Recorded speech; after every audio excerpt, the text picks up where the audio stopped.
Welcome back to the Toffee Blues, your source for all things Everton. I'm Ollie Hayes, and today I'm bringing you some reaction to the news that the Friedkin Group and Dan Friedkin have been granted exclusivity to take over Everton from Farhad Moshiri. So yeah, let's get straight into it. Let's get straight into my thoughts. It was confirmed yesterday, wasn't it, by the club that the Friedkin Group and Dan Friedkin himself have been granted exclusivity to take over Everton from Farhad Moshiri. That was an official club statement. I think it was yesterday lunchtime.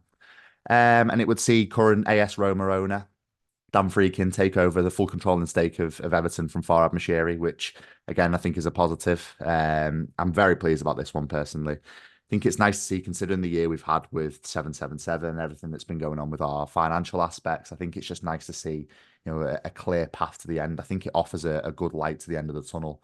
In terms of our financial status and our ownership status. And I think it is genuinely a positive thing that they've been granted exclusivity.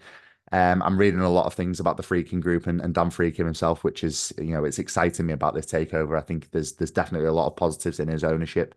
We're seeing as well with AS Roma that they are in a decent position in Italy. They are playing well in Serie A, so I think that there is a lot of positives to this takeover. And there's a lot of details that which I'll get into, which are positive. But for the first one, it was Ryan Friedkin, who's the son of Dan Friedkin. He'll be the main director of Everton. Will take over the main management role.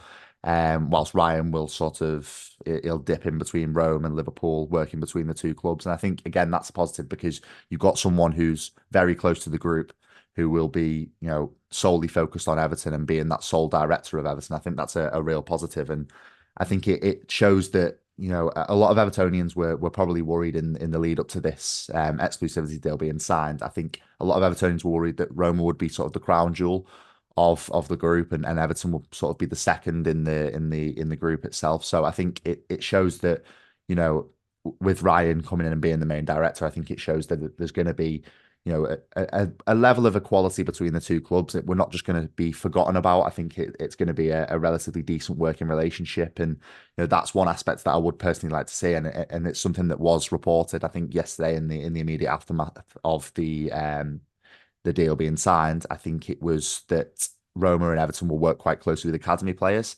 and we've seen it so many times around the world. You look at the Red Bull group with Leipzig, Salzburg.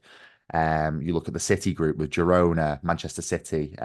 They've got so many players around the world that can dip in between different clubs, and I think that's something, that's a model that I'd like to see Everton adopt.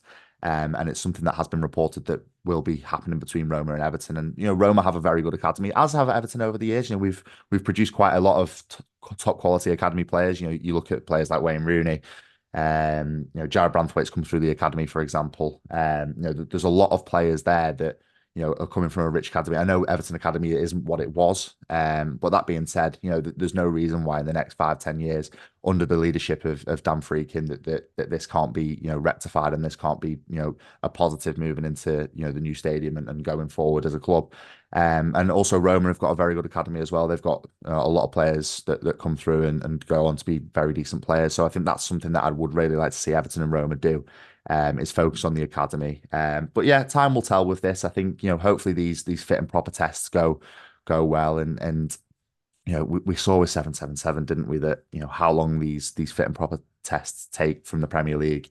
Hopefully it won't be like that with the Friedkin Group, and hopefully they'll just fly through it, and, fingers crossed we can have a new ownership and a new start by, the start of this season, especially, but particularly by the end of the window. We want some business done by the end of the window. I know Jack Harrison is very close to returning to the club, and there's a whole range of different targets which are being talked about. But that's one thing I'd like to see: get this exclusivity deal finished, get this deal over the line, and hopefully can make some meaningful business in the window and move on as a club, and move on from the horrors of 777 last season. There was a lot of negativity around the club, wasn't there? Especially with the points deductions and stuff like that. So fingers crossed we can move on from that, and under new ownership we can go into the new stadium with, an open mind, and fingers crossed we can move on as a club. But that is all for my thoughts on the Friedkin takeover and the exclusivity deal signed by Everton yesterday. Let me know your thoughts on it. Are you happy with Friedkin taking over? Are you happy that Ryan Friedkin's going to be the main director at Everton with his father moving in between the two clubs? Is that something you're happy about? Let me know your thoughts on it. But that is all from me. Make sure you like, comment, and subscribe, and I'll speak to you soon.